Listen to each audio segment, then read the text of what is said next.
Hi and welcome. My name is Miljan Tukic and Baltok is my blog where I cover a range of topics regarding AS industry and digitalization. Excel is often the preferred tool for engineers to handle their day-to-day work. Therefore, in this video today, we will talk about the Excel interface in SOFiSTiK FEA. This functionality can help you to automate your workflow and improve productivity. So let's start. The Excel interface enables both reading and writing within Excel files. When I say Excel files, then I mean files with the extension XLSX or XLSM, which is in general XLSX with enabled macros. The binary extension XLSP is not supported. Please note that this feature is available since version FEA 2023. If you are using an older version of SOFiSTiK FEA, then please upgrade. So let's walk through how to both read and write data. We will demonstrate it on a small example. Let's say you have a task to retrieve node coordinates stored in an Excel file. I have already prepared the Excel source file and the SOFiSTiK input to save time. We will explain the input step by step.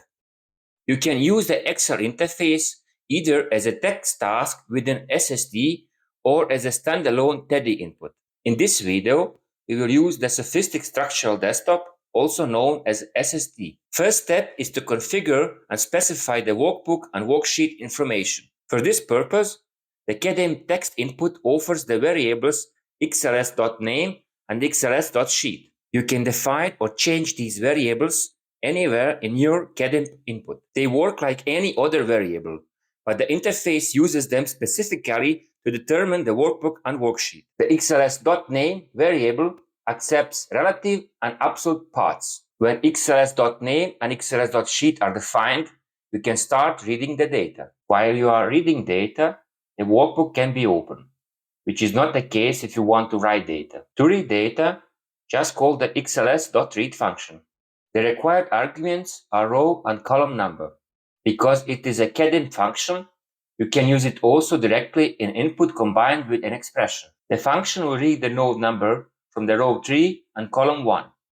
The x, y, and z global coordinates will be read from cells 32, 33, and 34. In the worksheet, you can see that under row 3, the properties of node 2 are saved. Let's calculate it and you will see that the node has been created.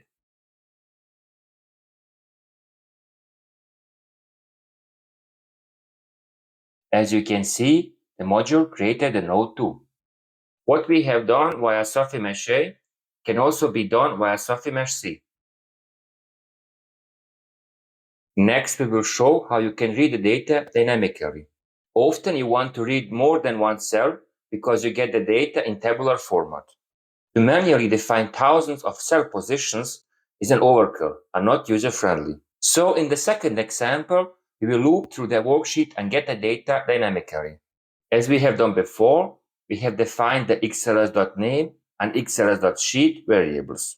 Next, we have initialized the xls.ier variable with value null before looping. This variable is very important for the loop because we will use it in the condition when we want to stop the looping.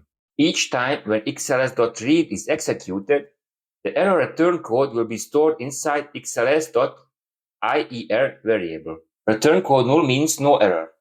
Return code 1 means that the data type of the cell is numeric. Return code 2 means that the data type is text. Everything larger means either that the cell is invalid, empty, and so on. This is the reason why we take it as the condition that xls.ier should be less than 3. We want to stop the loop when xls.read reads an empty cell. Let's run it and let's again see the nodes.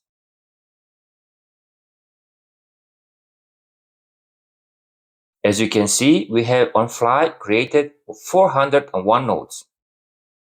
You could use this approach to create beams, loads, cross-section polygons, and etc. Let's demonstrate this as well, and let's create beams.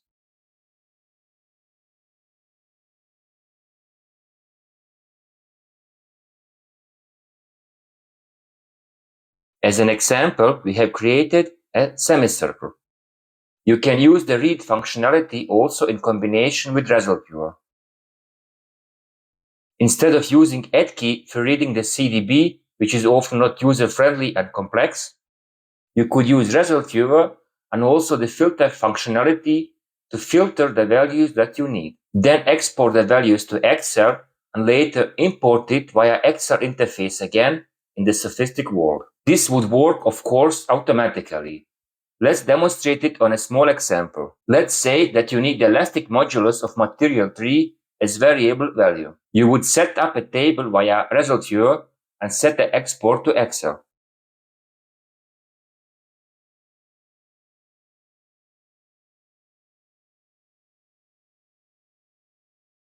Then result viewer will export the value of A modulus to Excel. In next step, the Excel interface will read the value and store it in the CADINP variable. Let's run the SSD task group and see the PLB output.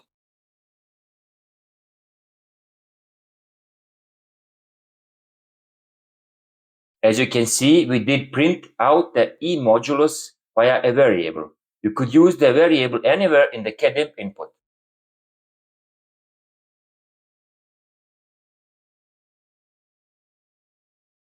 This approach can save you time and avoid complex add key inputs. Let's now show how to write data to an Excel file. As mentioned before, you need to close the workbook before writing data to the file. If you do not close it, you will get an error. To write data to an Excel file, use xls.write function. The function arguments are row, column, and the value of cell. The value can be a text, a number, or an expression.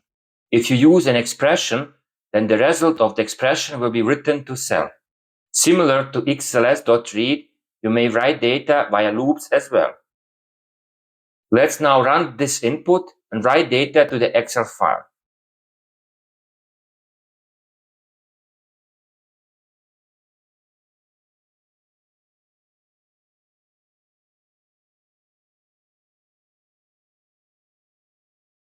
As you can see, the values were successfully written. The example files and the blog article where you can find additional information are linked in the video description below. In my opinion, the Excel interface feature in SOFiSTiK FEA is a great feature because it can be used for automatization and also for interoperability, which is the core of OpenBIM. If you like the video, please put a like and subscribe to my channel. Your likes and subscribes keep me motivated to provide more free content. This is the end of the video. Thank you for your attention and bye.